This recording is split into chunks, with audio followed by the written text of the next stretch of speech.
2025학년도 2학기 기말고사 생명과학원 대진고 내신분석 리포트입니다. 우선은 제가 총 난이도를 별 3개 정도 줬습니다만 우선 학생들의 체감 난이도는 별 4개까지도 좀 까다롭게 느껴졌을 수도 있는 시험이었습니다. 우선은 전체적으로 따지면 범위가 유전병부터 생태계 끝까지였고요. 이 유전병 파트의 난이도가 얼마나 나오느냐가 첫 번째, 그 다음 생태계 파트에서 얼마나 지엽적인 부분으로 출제가 되느냐, 이게 이제 두 번째거든요.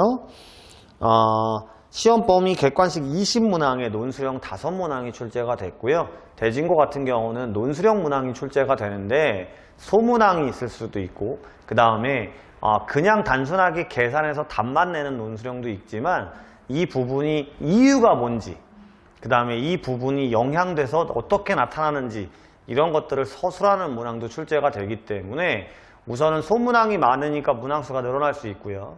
그 다음에 서술형을 쓰는 연습이 안 되어 있으면 생각보다 시간적인 손실이 많아질 수 있기 때문에 난이도가 더 높아졌을 수도 있다라고 말씀드릴 수 있습니다. 유전병 문제가 고3 모의고사 수준의 고난이도 문제도 좀 배치가 됐어요. 그러다 보니까 학생들의 평균 점수가 꽤 낮았을 걸로 보여지긴 합니다. 대신에 이제 난이도를 별 3개를 준 건 그래도 이제 출제된 유전병 문제 같은 경우가 그동안 학생들한테 많이 제시했던 고3 모의고사 또는 내신 기출에서의 문항 형태이기 때문에 시간은 오래 걸렸을 수 있습니다만 문제를 시작하고 접근하는 거는 그래도 좀 용이하지 않았나라고 생각을 해서 난이도를 3개를 줬어요. 특이사항에 보시면 유전병 문제의 문항수 자체도 좀 많은데요. 이 안에 다인자 비분리, 그 다음에 비분리와 구조 이상의 결합 문제도 있고 헌팅턴 무드병의 특징 등 유전병 파트에서의 특징을 묻는 문항들도 있었기 때문에 문제 난이도가 높았을 걸로 예상하고요. 생태계는 고3 모의고사 기출 형태의 문제 위주, 즉 많이 기출된 문제 형태의 위주로 출제한 것이 특징입니다. 그래서 결국엔 유전병 때문에 이제 등급이 결정됐을 걸로 보여져요. 자, 유전병이 대표 문항 분석해 보시면 객관식 10문항, 논술형 2문항이기 때문에 문항수가 또 많습니다. 그래서 3번, 6번이 비분리의 구조 이상, 결실이 합쳐진 문항이었고요. 그 다음 4번이 헌팅턴 무도병의 특징에 대한 문항이고요. 헌팅턴 무도병이 우성유전자 돌연변이라는 건 워낙 많이 수업 시간에 얘기했는데 그 부분을 또 모르면 까먹었으면 문제를 풀기가 어려웠을 수 있고요.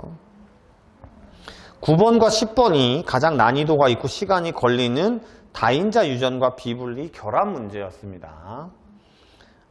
논술형 1번과 2번은 기본 비분리 형태였는데요. 서술하는 거에 비해서 부여 점수는 또 1.2점으로 작아요. 그러니까 이 부분에서 또 문제를 풀다가 시간이 오래 걸렸을 수 있다는 뜻이죠. 근데 얻는 점수는 좀 적었다라는 거고요.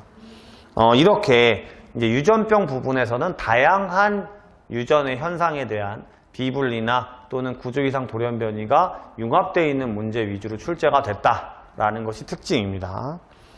자, 생태계 파트 객관식 10문항, 논술형 3문항이고요.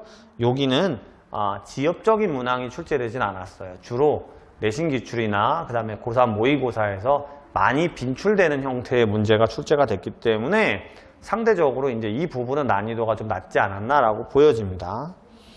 14번의 경우 2026학년도 수능 문제로요. 수능 문제 출제 당시에 오답률이 높아서 학생들한테 수능 이후에 기말고사를 봤으니까 풀라고 줬던 생존, 생장, 사망률 곡선 문제가 고스란히 출제가 됐고요.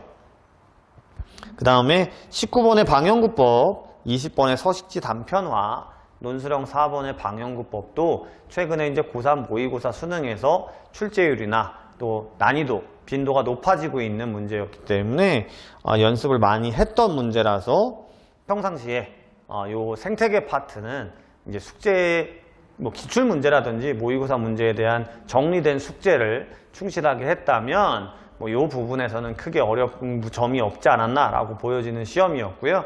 결국은 유전병 부분 그리고 유전 부분에서 얼마나 고난이도 문제를 접근하고 푸느냐라는 것들이 핵심인 시험이었습니다.